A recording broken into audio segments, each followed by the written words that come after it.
أنا عندي سؤالي هو عارفين فكرة هستخدم مهنة الطبيب ده معجزة، وبقاله كل ما يدخل عملية يعمل عمليات محدش بيعملها.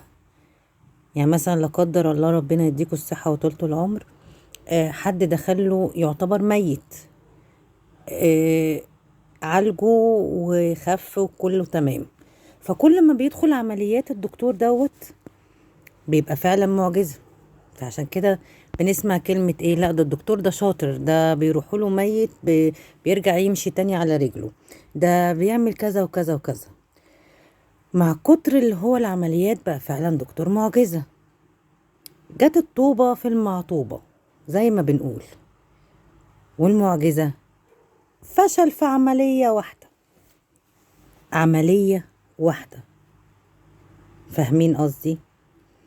العملية الواحدة دي بقى الناس نسيت كل تاريخ المعجزة بقى، كل العمليات وكل القصص دي، وبقوا بيقولوا على الدكتور دوت لا ده فشل، ده موت البني آدم، على ان الأعمار كلها بيد الله. هو ربنا جعله سبب ان هو يبقى سبب في شفاء حد، لكن انتوا بقى كبشر نسيتوا كل دوت ومسكتوا في ده. ازاي؟ بأنهي نمط؟ هل انتوا قابلتوا ده في حياتكم؟ ولو قابلتوه بتتعاملوا مع التركيبة دي ازاي؟ ده سؤالي، وعايزة الإجابة منكم زي ما اتفقت بسرعة.